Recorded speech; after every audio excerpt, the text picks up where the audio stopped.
भाई फ्रीबीज दिल्ली में जो मिल रहे हैं उस पर बोलो। यार मुझे एक बात बताओ, जो लोग सुबह शाम ये रोते रहते हैं कि भाई हमें सरकार टैक्स के बदले में क्या दे रही है, क्या फैसिलिटीज मिल रही है, हमारा रिटर्न ऑन टैक्स क्या है, जब सरकार बदले में कुछ दे रही है तो ये लोग खुश क्यों नहीं होते? इस पर भी कंप्लेन क्यों करते हैं? भाई सरकार जब आपको कोई सर्विस दे और आप अनग्रेटफुल होकर उसको रियलाइज ही ना करो और बोलो सरकार तो हमें कुछ दे ही नहीं रही, तो फिर वो आपको कैश के रूप में देने लगे तो आपको क्यों दे रहे हो? क्यों बिगाड़ रहे हो लोगों को? मतलब इधर वे सामने वाला तो बेवकूफ है। आप समझ नहीं रहे इन लॉजिक को। ये लोग चाहते हैं कि टैक्स स्केल बैक हो और जो इनइक्वालिटीज है इंडिया में वो और ज्यादा बढ़ती रहे।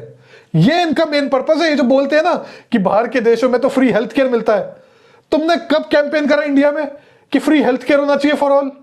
मुझे बताओ ना। ये जो लोग बोलते हैं कि टैक्स के बदले में क्या, तुम लोगों ने कब करा कैंपेन फ्री हेल्थ केयर के लिए?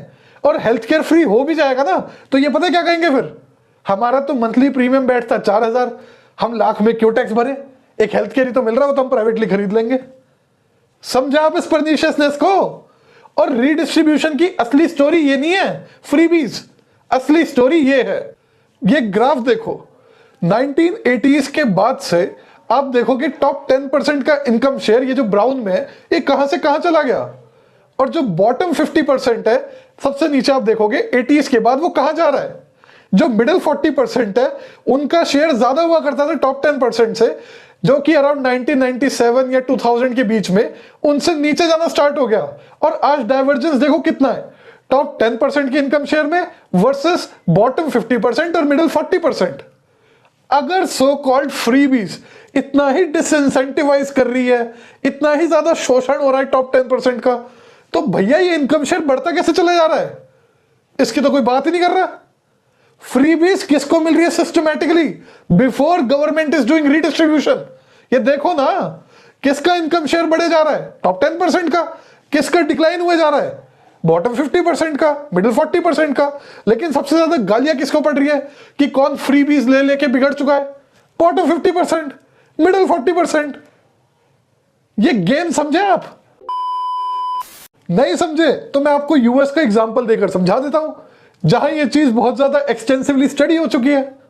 भाई रैंड कॉर्पोरेशन ने एस्टिमेट करा कि अमेरिका में जो इनकम इनइक्वालिटी के लेवल्स थे 1945 से 1974 तक, अगर वो ही लेवल्स इनइक्वालिटी के मेंटेन रहते 1975 के बाद से लेकर के 2018 तक, वही लेवल्स रहते इनइक्वालिटी के, तो बॉटम 90% के पास, गेट रेडी, बॉटम 90% के पास $47 ट्रिलियन फालतू होते हैं। कितने? $47 ट्रिलियन, जो कि डंडी मारकर प्रभु वर्ग ले गया वहां का। टाइम मैगजीन लिखती है and that's made the US less secure, क्योंकि अगर बॉटम को ये बात पता चल गई तो वो क्या हाल करेंगे टॉप का? Just imagine. यहां तो हवा ही नहीं है किसी को। मेरे अलावा बता दो कौन ऐसा माइकल आल है यूट्यूब पर या इंस्टाग्राम पर जो इस बात को हाईलाइट कर रहा है? पता नहीं कौन सी दुनिया में जी रहे हैं लोग। अबे जो फ्रीबीज तुमने अप्रोप्रिएट कर ली ऑलरेडी, उसमें से लेके थोड़ा सा अगर बॉटम सेक्शन को दे दे, उसके बाद भी तुम्हारा शेयर बढ़े जा रहा है, फिर भी तुम्हारे रोने नहीं रुक रहे। असली स्टोरी ये है।